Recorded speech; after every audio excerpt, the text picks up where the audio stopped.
is by far the highest number of graduates in the university's history since its inception in 2003. President Yoweri Museveni, who was the chief guest, inspected stalls on arrival where the university showcased different technologies and innovations. The visibly excited President Yoweri Museveni, who promised to have the statues of different scientists erected along Kampala Road.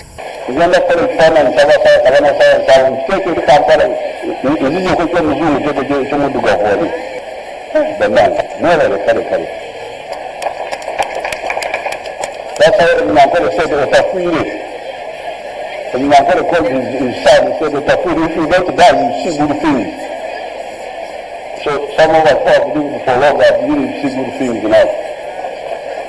But we need more than just PR. We need the infrastructure in place. The infrastructure, we need to support the infrastructure through the money and also facilities available in terms of labs that actually have equipment like this, and also more further advanced equipment. Some of the innovations include this 3D dimension printer that can be used by surgeons to properly define scanned images, particularly for patients who need operation. Now, you can use that organ, so once I've got the three-dimensional structure, you can transfer it to a special software on a computer and then transfer it to this machine.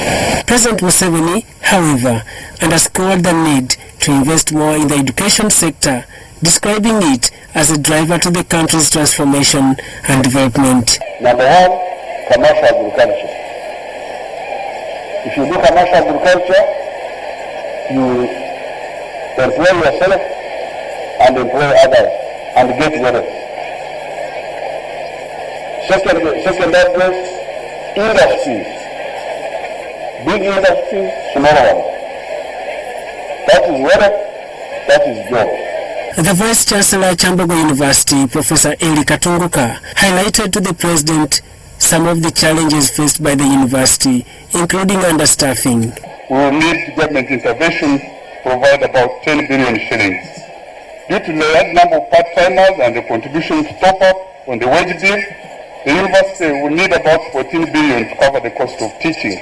We have put aside quite an amount of money to support recruitment and training of people to become lecturers in universities. We have also agreed that every project under higher education will have a component of staff development. 3, of course, government has also agreed to increase the salaries of our lecturers, which I think will attract many younger brains back into the teaching profession. Former resident city commissioner for Kampala, Alan Kajik, was among those who graduated with a master's degree in organization and public sector management. What we are looking at, for example, in relation to the energy sector is to have more energy. You have the president talking about it. That will transform our society. The president is emphasizing the issue of having many more factories. Higher institutions of learning have been urged to align their education programs with the country's national development plans. Daniel Mugoya and Adiana Kuti reporting for UBC News. The office of the Prime Minister has dispatched relief items that include 1,100 bags of rice, 1,000 pieces blankets, 1,000 sleeping mats, plastic rolls for shelter, soap and several other rescue items to flood and landslide victims in Bundibujo district. The Minister of State for Relief, Disaster Preparedness and Refugees, Musa Echwelu, is expected to deliver the items carried by 2 trucks to Bundibujo Disaster Management Committee for onward distribution to the affected families. The Commissioner, Disaster Preparedness and Management, Martin Ward, says each of the families who lost their dear ones will in addition receive 200 kilograms of rice, 5 blankets, 5 mats, a carton of soap, 3 buckets and other items being delivered tonight.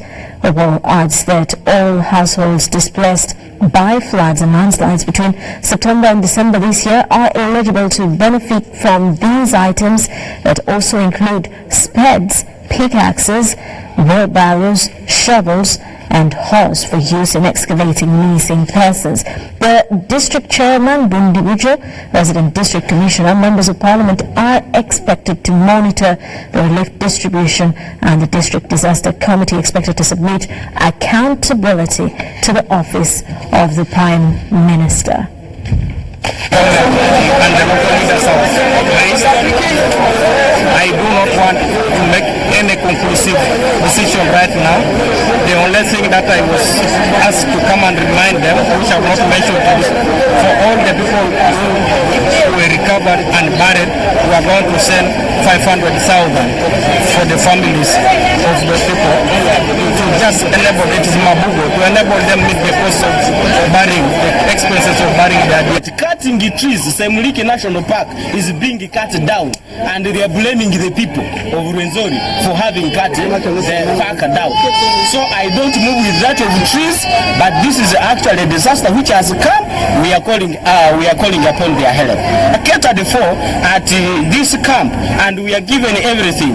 We can still be catered for, and we shall actually register that one as saving life to us.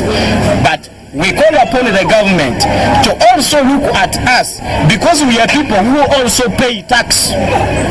We hear in some parts of Duda, if there are problems, you hear billions of money has gone there. But since we got problems here, other people are still in the mudslides, they have not yet extracted them. Still alive.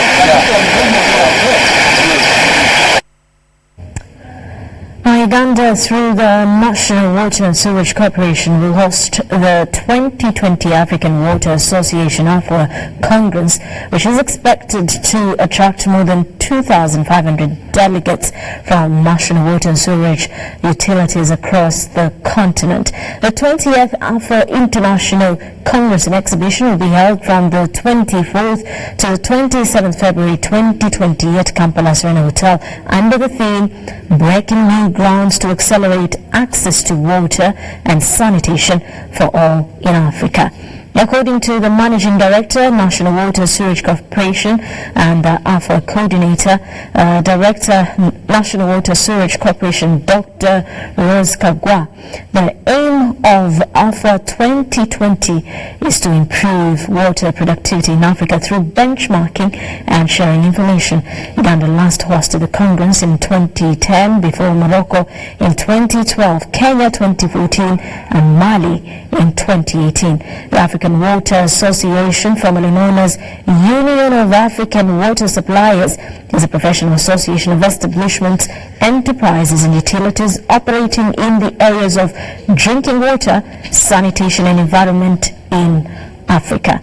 AFWA has over 100 utilities members from over 40 countries across Africa. To 2030, and we hope this board will deliver us to achieving the SDGs. The SDGs, you hear about SDGs. I am telling you, if you brand your company as a company which is supporting SDGs, this is Sustainable Development Goals, this will be a big plus for you. Especially for us, of course, we are in the line of SDG number 6, which is achieving universal water coverage for everybody. So be part of this movement of achieving this SDG, and one of the ways you do it is by supporting a congress like this, where ideas are going to be discussed. We shall talk a lot about sanitation, and sanitation is now high on the agenda. When you go out there, people are innovating toilets that do not use water, toilets that use less water. Can we get this technology? Can we get these approaches and use them within Uganda, within Africa? We shall talk about aspects of financing. How can we finance? Even the little money that is available, how do you use it effectively to ensure that you deliver services? Now, High Court in Jinja has issued an order halting the ongoing excavations of, by Madivani at a road under dispute in Kachira, bordering Kachira Airstrip and ASM Mineral Processors Company. This caused a wrangle between ASM Mineral Processors Company Limited and Kachira Sugar Works that called for the intervention of the DPC Kachira Kanyesije Jamada to calm the situation down. Let's take a look.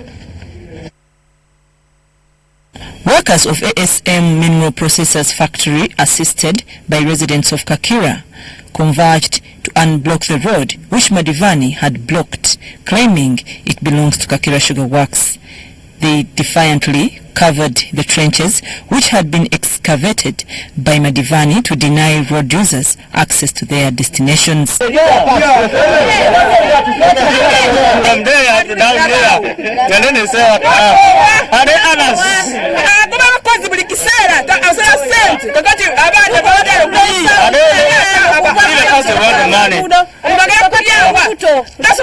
This follows an order from Jinja Court directing Madivani to halt the ongoing excavations at a road under dispute in Kakira, bordering Kakira Airstrip and ASM Mineral Processors Company. Security from Madivani Group tried to stop the angry residents from unblocking the road, but in vain, till they decided to call for police to intervene. The lawyer told us to fill the soil back, so we are waiting order on 12 December.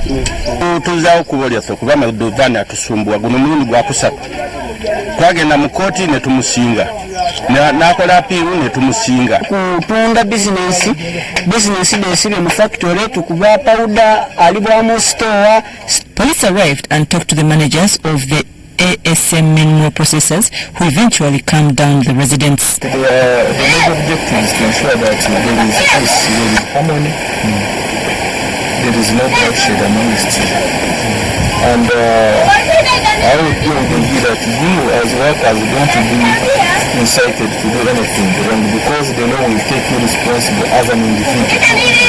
For instance, if you cut another one because of the conflict. The general manager ASM Mineral Processors Factory, Ikram Hakan, said the factory has faced a lot of challenges due to the blockage of their access road.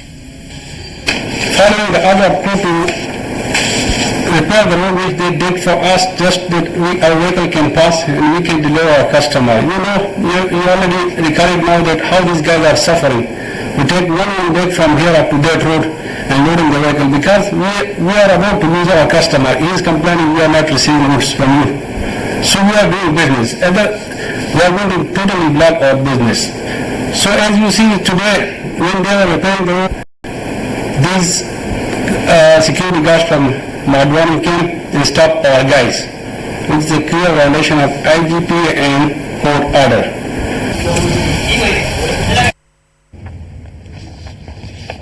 And a teenager in the Yanda District, Kawiya Parish, has given birth to a limbless baby girl weighing 1.5 kilograms. The delivery was normal. Samuel Mulando, a relative, expressed the need to take the baby to an incubator because she was apparently premature. Residents of Bugembe Zone in Kabuche Parish, Kaguru Sub-County in Buyende District are in panic and fear after an expectant teenager gave birth to a limbless baby girl weighing 1.5 kilograms in a private clinic. Joanita Nankwanga, 17, the teenager's mother, said that she had normal delivery but was saddened by the fact that the baby had no hands and legs. Ngazira ku bitundu ebindi ebyo ku mubiri azira ku bigere azira ku mikono ayo obuyambi wazira kale tuli kusaba ali ku obuyambi yena avenga atuyamba ja avenga atutaasa. However, the baby was born at 8 months and needs to be urgently taken to an incubator, yet Kidera Health Center 4 does not have this facility.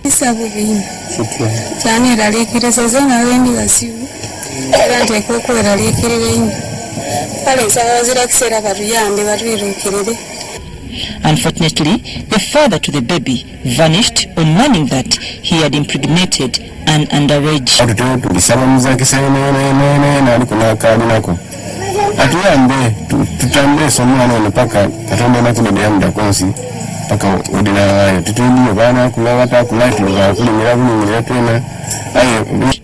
The limbless baby is currently being taken care of at home.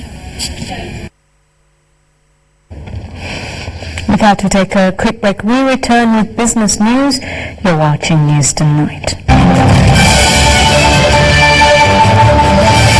Introducing Airtel Broadband. Enjoy high-quality home video streaming and seamless connectivity. You can also connect up to 32 people for your business at only 280,000 shillings with 51 GB free, valid for a month. And installation at no charge. Use Airtel Money today to buy any of our customized broadband bundles. For product inquiries, give us a call on 1004 Airtel and 0800 327327. Accessible from all other networks. Dial star 185 hash and activate today.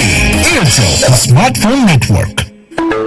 The Electoral Commission informs the general public of the voters register update starting on the 21st of November to 11th December 2019. This will be a self-reporting exercise to provide personal details. A person who is already registered as a voter in Uganda must not register again. A voter who wishes to transfer to a new voting location must present confirmation that he or she is now a resident of the parish of that new voting location. The exercise will enable registered voters to confirm accuracy of their particulars on the register and correct any errors identified on the National Voters Register. The details of eligible learners registered under the Learners Project in 2017 who have attained the age of 18 will be updated. Such learners should present themselves at the registration or update center with their national identification number. The Commission has appointed Wednesday, 11th December 2019 as the cut-off date for registration of voters in Uganda, announced by the Chairperson, Electoral Commission.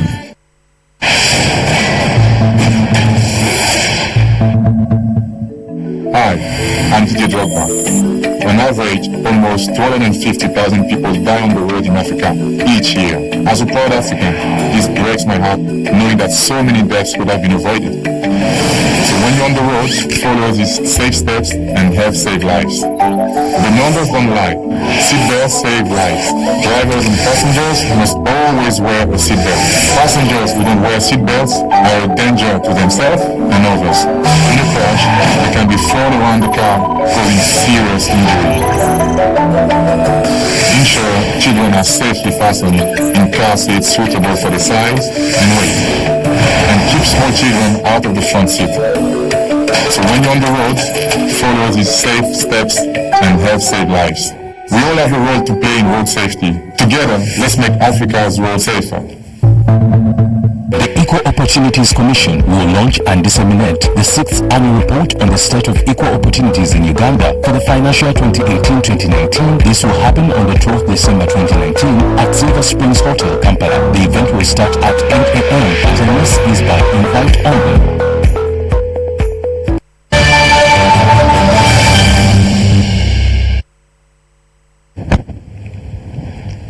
Welcome back. You're still watching News Tonight. To continue with business news, quality production and reliability has been singled out as key drivers for industrialization in Uganda and Africa at large, especially as Africa warms up for the African Continental Free Trade Area Market. This was emphasized by State Minister for Trade, Michael Wedeke, while officiating at this year's commemoration of Africa Industrialization Day. It is believed that this year alone, President Yoweri Kaguta Museveni, on behalf of government, has commissioned over 60 factories within different parts of the country. This has been welcomed and many believe it will help in closing up the unemployment gap, especially to the youth. I'm not interested in taxes of factory owners, direct taxes. I'm not interested. Direct taxes. That's why we give you tax holiday of 10 years. However, there are many reasons to worry, ranging from sustainability, quality, and reliability. As Uganda joins the rest of Africa in commemorating Africa Industrialization Day, experts warn that if quality is surpassed by quantity, then Uganda's industrial sector is likely to fall back. In the matter of production, unless people have the necessary technology or equipment and the skills to handle that technology and turn the technology and the skills into finished products. Early this year, African African Union launched a continental free trade zone expected to kick off early next year. With a market of over 1.3 billion people, Uganda's industrial sector has been employed to take up this opportunity. This business of having China now theoretical professionals doesn't help. Indeed, that is so for the professor. You get someone is an engineer, yes, but is a paper qualified engineer. Warika made the remarks while officiating at this year's commemoration of Africa Industrialization Day held in Kampala, where he represented the Minister for Trade, Industries and Cooperatives, Amelia Chambade. Africa is the continent with the largest arable about 874 million hectares. However, Africa is the continent in African industry to supply the continental free trade. Keynote to understand that industrialization for Africa is important because we look towards solving unemployment. The youth are the most affected in this. I'm Robert Onyango for UBC News, Kampala.